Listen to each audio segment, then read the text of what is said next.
تو کہاں بیٹیاں زندہ درگور کی جا رہی ہیں اور کہا جس کی ایک بیٹی ہے وہ آرزو کر رہا ہے کاش کہ میری بھی 2 بیٹیاں ہوتی.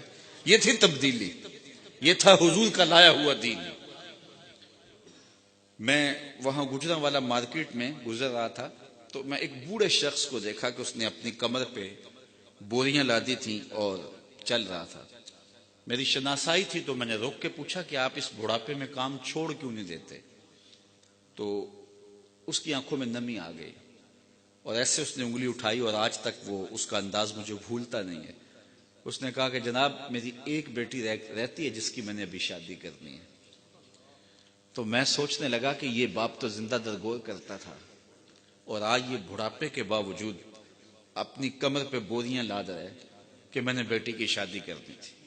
یہ بھائی تو قتل کر دیتا تھا کل میرا کوئی بہنوئی نہ کہلائے اور آج وہ فیکٹری میں اوور ٹائم لگا رہا ہے، پردیس کاٹ رہا ہے، دکھ برداشت کر رہا ہے، میں بہنوں کے ہاتھ پیلے کرنے ہیں.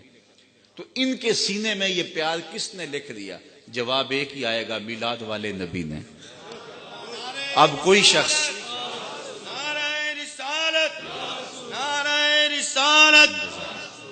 اب وہ بیٹی جس کو زندہ درگور کر کے باپ فخر کرتا تھا، اسی بیٹی کے لیے آج باپ اپنی جھکی ہوئی کمر پہ بوریاں لاد کے مزدوری کر رہا ہے.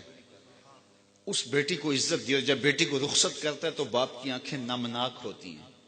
کوئی بندہ کہے اس بیٹی کو کہ تو حضور کا میلاد نہ منایا کر، میرے پاس یہ اتنے دلائل موجود ہیں، تو وہ کہے گی منہ ادھر کر، مجھے تو عزت ہی حضور نے دی ہے، مجھے تو وقار ہی حضور نے دیا ہے. مولانا ظفر علی خان بولے ہم جس میں بس رہے ہیں وہ دنیا تم ہی تو ہو، ہمارا تو سب کچھ ہے ہی حضور ہے. ایک تو ہی ہوتے ہیں میریاں آساں دا سہارا، دس کنوں کراں جے تینوں نہ کراں یاد. بہن کی آبرو نہیں تھی. حضور علیہ السلام حضرت شیما کے ساتھ جو پیار کی انوکھی داستان رقم کی. جب ان کے قبیلے کے لوگ پکڑے گئے اور وہ حاضر خدمت ہوئی اپنے لوگوں کو چھڑانے کے لیے، تو حضور استقبال کے لیے کھڑے ہو گئے اور پھر حضور نے چند گھوڑے اور چند جوڑے دیے اور پوچھا کہ کدھر آئی ہو؟ تو انہوں نے کہا کہ اس مقصد کے لیے آئی ہوں. تو فرمایا تم نے ویسے پیغام بھیج دیا ہوتا. اللہ اکبر. تو یہ تھا حضور کا دیا ہوا دین.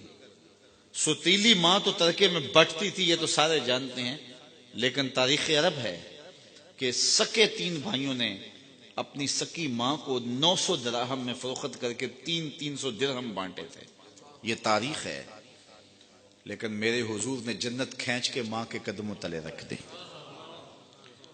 سارا وقار یہاں ہے، ساری عزتیں یہی ہیں. ماں باپ کی رضا میں اللہ کی رضا چھپا دی، ماں کی ناراضگی میں اللہ کی ناراضگی رکھ دی. پھر خود عملاً حضور نے اپنی ماں کا ذکر کیا. ایک دن حضور مسجد نبوی میں تشریف لائے، تا حد نظر صحابہ تھے. تو جو ہی حضور مصلی پہ آئے، عشاء کا وقت تھا، تو ادب سے کھڑے ہو گئے، بس آنکھیں نمناک ہو گئی. اور حضور علیہ السلام نے ایک ٹھنڈی آہ بھری اور روتے ہوئے کہا کاش آج میری ماں زندہ ہوتی.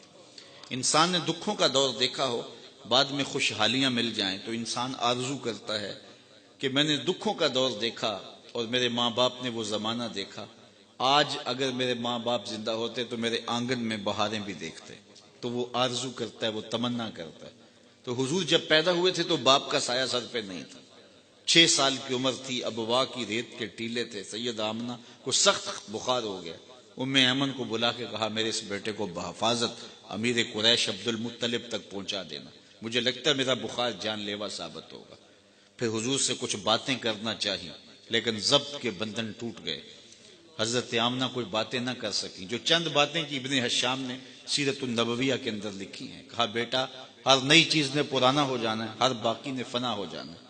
میں بھی جا رہی ہوں، وہ ذکر باق و ولد تو توہرا، لیکن میرا ذکر نہیں مٹے گا، اس لیے کہ تیرے جیسا ستھرا بیٹا چھوڑ کے جا رہی ہوں. جن ماؤں کے بیٹے اتنے اچھے ہوں ان ماؤں کا ذکر نہیں مٹا کرتا. یہ آخری لفظ سید آمنہ کے کہ وصال ہو گیا. حضور ماں سے لپٹ گئے. امی آپ آگے بولتی نہیں، لیکن خاموش ہو گیا تھا چمن بولتا. پھر ماں کی وہیں تدفین کی اور پتھر کے چھوٹے چھوٹے ٹکڑے قبر پہ رکھے. تجھے کن پھولوں میں ہم کفن دیں، تو جدا ہی ایسے موسموں میں ہوا جب درختوں کے ہاتھ پھولوں سے خالی تھے. آج مدینے میں حضور کی ماں کا انتقال ہوتا، فرشتے جنت سے پھول لے کے آتے، کتنے صحابہ جنازے میں ہوتے. لیکن 6 سال کی عمر، خیر حضور مکے چلے گئے. پھر وقت گزرے، لیل و نہار کروٹیں بدلتے رہے. پھر طائف کے بازار بھی آئے، مکی کی گلیاں بھی آئیں، پھر آج حضور مدینے ہجرت کر کے آئے ہیں تو ادب کی آیتیں اتر گئی ہیں، خبردار میرے نبی کی آواز سے آواز بھی اونچی نہ ہونے پائے۔ میرے نبی سے بات کرنی ہے تو پہلے گھر جاؤ، صدقہ لو، پھر فقیر ڈھونڈو، پھر خیرات کرو، پھر میرے نبی کی چوکھٹ پہ آؤ، تمہیں پتہ چلے کتنی اونچی بارگاہ میں آ رہے ہیں۔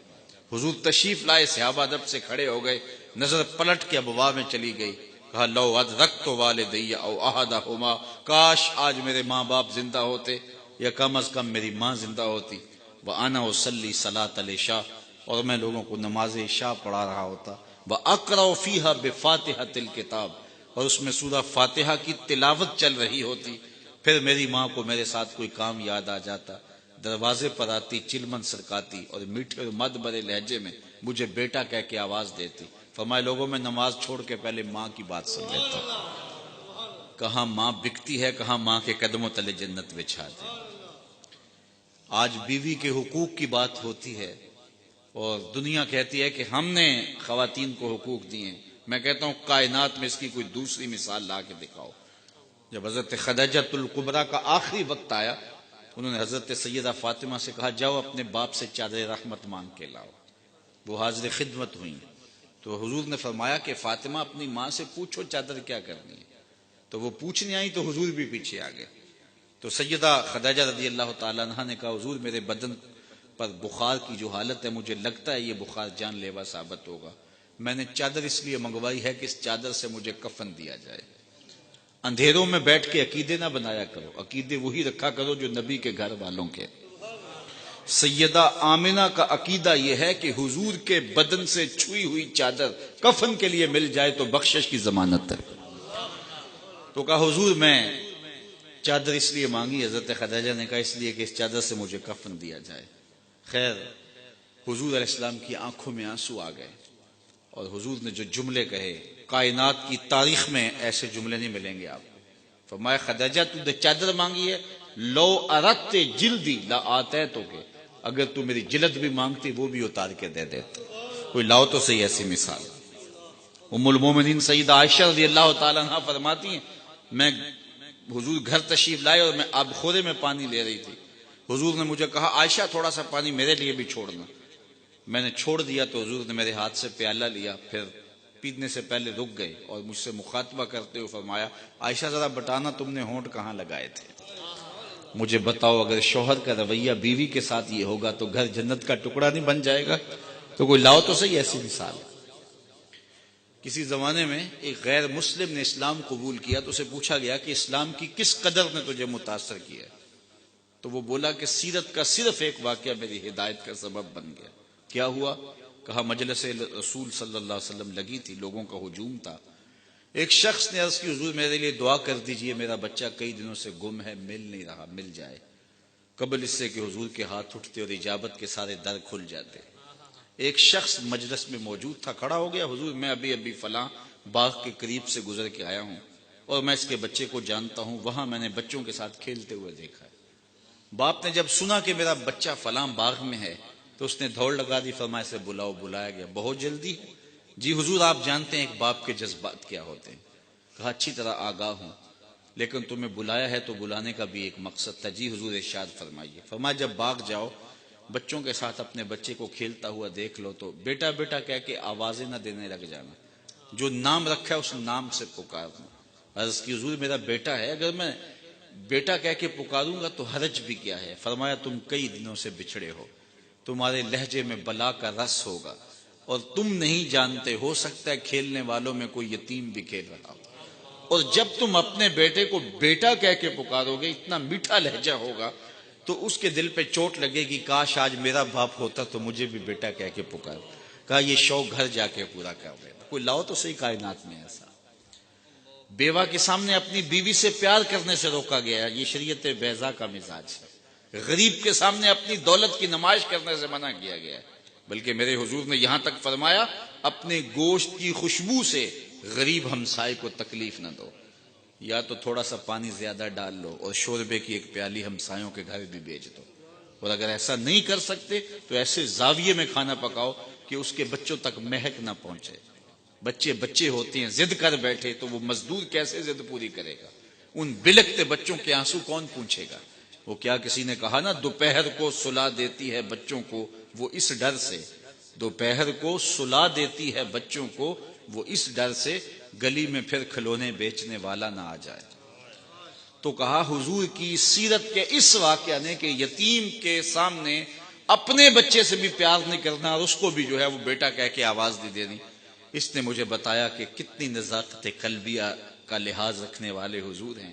رب بھی قرآن میں کہتا ہے عزیز علیہ ما عنتم، تمہارا مشقت میں پڑنا نبی پہ گراں گزرتا ہے۔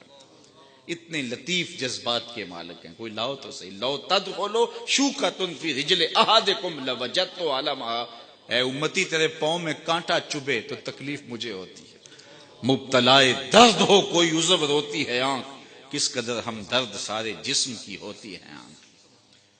ایک خاتون تھی جس کا توازن عقلی ٹھیک نہیں تھا۔ ایک دن حضور ممبر پہ تشریف فرما تھے، وہ دروازے پہ آئی اور حضور کو اشارہ کیا کہ میری بات سنو۔ حضور اٹھ کے دروازے پہ چلے گئے۔ مجھے معاف کرنا، یہ جو پیری مریدی کا ہمارے ہاں کلچر ہے یہ نبوی مزاج سے ٹکراتا ہے۔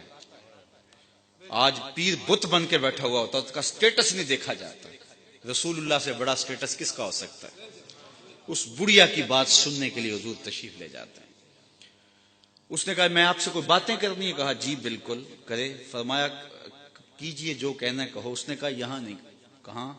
کہا کہ آپ باہر کھلی جگہ پہ تشریف لے جائیں، میں وہاں آپ سے کوئی باتیں کروں۔ حضور وہاں چلے گئے۔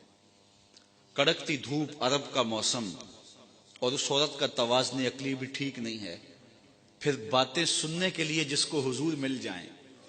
وہ کیا کسی نے کہا نا، اسی شوق میں کی ہیں تجھ سے ہزار باتیں، اسی شوق میں کی ہیں تجھ سے ہزار باتیں، تیرا حسن تیرے حسن بیاں تک دیکھوں۔